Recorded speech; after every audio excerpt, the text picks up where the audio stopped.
Ya habari za saizi wa Tanzania wenzangu. Mimi naitwa Agustino Polepole.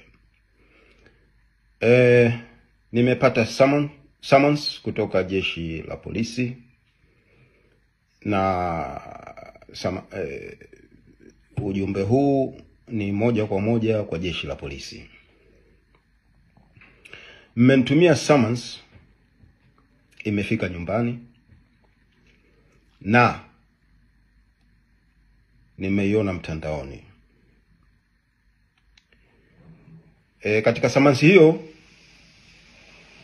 mmesema nimemtaja afisa wa polisi ndugu Mafwele. Na kweli akati mimi naieleza jamii ya Tanzania na kimataifa kwamba mdogo wangu Humphrey Polepole ametekwa na ndugu Mafwele, sikujua kama ni afisa wa polisi. Nashukuru sana jeshi la polisi Tanzania, mna intelijensia kubwa kwamba mnaniita nitoe ushahidi kwamba afisa wa polisi amehusika katika utekaji wa Humphrey Polepole.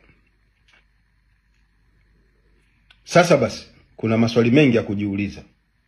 Kama kuna intelijensia ya haraka kiasi hicho ya kujua kwamba Mafwele ni afisa wa polisi, kwa nini intelijensia hiyo isitumike kumhoji Mafwele? Mimi najua na nyinyi mnajua, jeshi la polisi Tanzania, sio jeshi, ni polisi Tanzania, mnajua polisi walifika nyumbani kwa dada yangu wakamteka. Na walisema wanamtafuta Humphrey Polepole. Sasa inakuwaje mnaniita mimi polisi wakati huyu ndugu Mafwele, mimi namjua kama ndugu Mafwele, nyinyi mmekiri kwamba ni afisa wa polisi na barua yenu inaandika ni afisa wa polisi.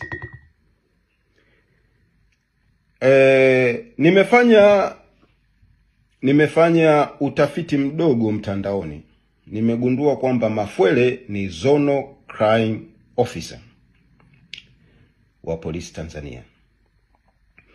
Sasa ninapokwenda kuripoti polisi Tanzania, atakeni hoji ni Zonal Crime Officer.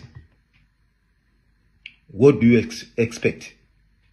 Unatarajia nini? Unatarajia nini? Yani mtu ambaye nyinyi wenyewe jeshi la polisi mmekubali kwamba ni afisa wa polisi. Na sijui intelligence gani mmeitumia. Maana mimi nilijua ni mtu mmoja tu anaendesha genge la kihuni. Nyinyi mmekiri kwamba ni afisa wa polisi. Sasa huyo afisa wa polisi ndio atakayeni hoji usalama wangu ukoje? Usalama wangu ukoje? And another thing, wa Tanzania si wajinga. Tanzanians, they are not stupid. You guys, you know, bring Humphrey back. And this is very serious matters. Very serious matters.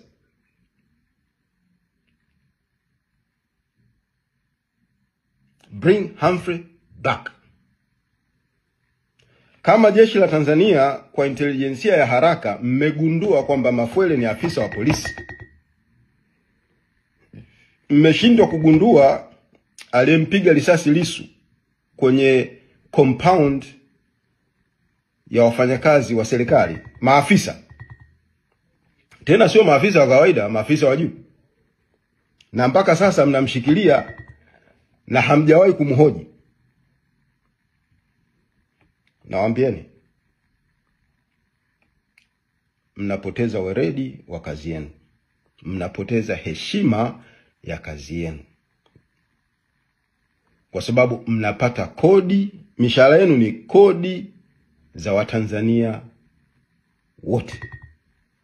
Huwezi kuvaa uniform, unapokea posho na mishahara, alafu unaumiza watu baada ya kulinda watu na mali zao. Kama mna shida na Humphrey Polepole, mfikisheni mahakamani au mwachie huru. Very serious matters. Na hii nimeitoa very brief. Nitakuja na details. Mlimpeleka wapi, wapi kaumia, na yuko wapi mpaka sasa. Na mkijaribu kumdhuru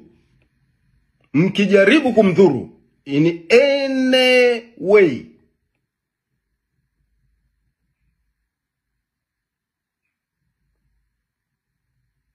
Mungu muumba mbingu na dunia, Baba wa Bwana wetu Yesu Kristo, atakuwa shahidi.